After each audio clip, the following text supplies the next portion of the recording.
मेरे सपनों के आगे है मेरा वजूद नहीं, पर कलाकार मैं और ये मेरा गुरूर नहीं। ये लाइंस मैंने आज से तकरीबन 2 महीने पहले लिखी थी, पर ब्लू पीरियड ने मुझे इन लाइंस का लिटरल मीनिंग समझा दिया। तो hello everyone, welcome to Anime Prism. उम्मीद करता हूँ आप सब सेफ होंगे। तो आज मैं बात करने वाला हूँ एक बहुत ही बेहतरीन एनिमे ब्लू पीरियड की। इस एनिमे की कहानी काफ़ी नॉर्मल और ग्राउंडेड है। एक लड़का है यागुची जो पढ़ाई में काफ़ी अच्छा है, पर वो अपने मन के संतुष्टि के लिए नहीं पढ़ता। उसकी फैमिली प्राइवेट कॉलेज अफोर्ड नहीं कर सकती, इसलिए उसे गवर्नमेंट कॉलेज निकालने के लिए पढ़ना पड़ता है। भले मन से ही नहीं, पर वो पढ़ लेता है और अच्छे ग्रेड्स भी ले आता है। पर इसी वजह से उसे अपनी लाइफ काफ़ी नॉर्मल और फोर्स लगती है, जैसे वो जिंदा तो है पर जी नहीं रहा। ऐसी बात नहीं है कि वो दुखी होता है या डिप्रेस होता है, नहीं, बस वो बंधा हुआ होता है। बस वो इस लाइफ को एक तमाशे की तरह जी रहा होता है, जहां उसे भी एक किरदार निभाना है। पर एक दिन वो अपने स्कूल में एक ड्राइंग देखता है और वो उसे देखते ही उसमें खो आ जाता है, जैसे मानो पहली बार उसे अपनी आम जिंदगी में कुछ अलग देखने को मिला। मानो जैसे ब्लैक एंड व्हाइट जिंदगी में उसने पहली बार रंग देखे, जैसे मानो पिंजरे में बंद पंछी ने पहली बार आसमान देखा हो। और उसे देखकर वो पहली बार अपनी आर्ट क्लास में कुछ ड्रॉ करता है। वो इस दुनिया को जैसे अपनी आंखों के नजरे से देखता है, वैसे ही वो उसे ड्राइंग शीट पर उतारता है। वो लोगों को वो दुनिया ड्रॉ करके दिखाता है जो वो खुद अपनी आंखों से देखता है। हालांकि वो ड्राइंग इतनी अच्छी नहीं बनती, पर उसके दोस्त उसका विजन समझ जाते हैं, उसकी भावनाएं समझ जाते हैं। और एक कलाकार के लिए इससे अच्छी बात क्या होगी कि लोग उसका काम समझ जाएं, उसके साथ रिलेट कर पाएं। और इसी तरह यागुची को वो चीज़ मिल जाती है जिसके लिए वो जी सकता है, जिसके लिए वो दिल से मेहनत कर सकता है। उसे एक सपना मिल जाता है, जीने के लिए वजह मिल जाती है। और फिर ये एनीमे दिखाता है कि कैसे यागुची अपना सपना पूरा करने के लिए मेहनत करता है, अपने घर वालों को मनाता है, अपना सपना पूरा कर पाता है या नहीं, टोक्यो आर्ट स्कूल में एडमिशन ले पाता है कि नहीं, ये सब आप खुद एनीमे में देखिएगा। मैं स्पॉइल नहीं करने वाला।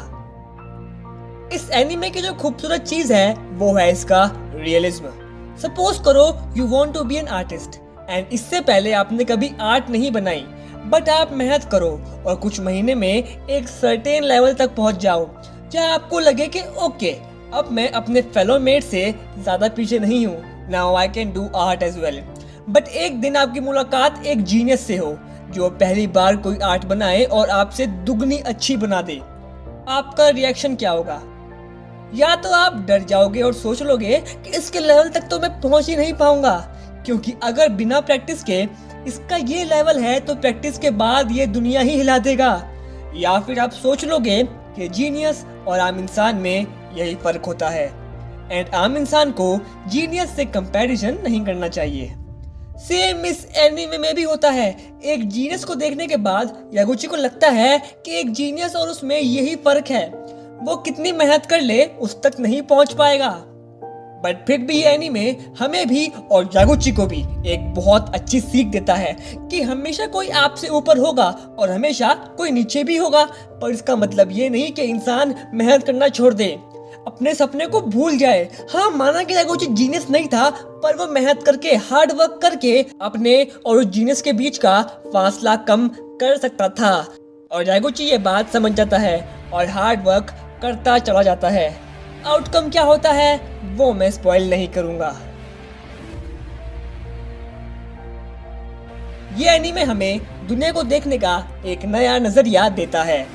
इस बात को लेके कंफ्यूज मत हो जाना कि ये एनीमे तो आर्ट के ऊपर है और मुझे तो आर्ट के बारे में कुछ नहीं पता। अगर नहीं पता है ना तो सीख जाओगे इस एनीमे को देखकर। एंड ये सिर्फ आर्ट के ऊपर नहीं है, ये एनीमे हर उस आर्टिस्टिक फील्ड को लेके है जो इस दुनिया में एग्जिस्ट करती हैं, चाहे वो सिंगिंग हो, डांसिंग हो, रैपिंग हो, कंटेंट राइटिंग हो, फिल्म मेकिंग हो। बेसिकली ये एनीमे ड्रीम को लेकर है। इंसान को क्या चीज़ औरों से अलग बनाती है? हमारे आगे बढ़ते रहने की चाहत, हमारी कुछ कर जाने की चाहत। क्या करूँगा मैं आम जिंदगी जीकर? भीड़ का हिस्सा क्यों बनना जब मैं भीड़ से अलग दिख सकता हूँ? क्यों सपने ना देखूं? क्यों अपनी इच्छाएं दबाऊं सिर्फ इसलिए कि उन्हें पूरा करने में रिस्क है, सिर्फ इसलिए कि मेरी परिस्थितियां ठीक नहीं। क्यों? ये क्या वजह हुई? जब पहले ही खोने को कुछ नहीं है तो डर किस बात का?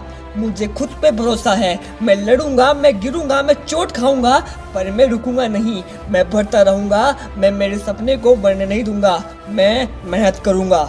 हार मिलेगी या जीत ये किसी के हाथ में नहीं है, पर मेहनत करना ये मनुष्य के हाथ में है। आप जीनियस नहीं हो सकते, आई एग्री, पर जुनून, पागलपन और हार्ड वर्क से आप किसी जीनियस से कम भी नहीं रहोगे। सिर्फ आंखें बंद करके नहीं, आंखें खोल कर भी सपना देखो। ये एनीमे हमें यही सिखाता है। If you can dream it, you can achieve it.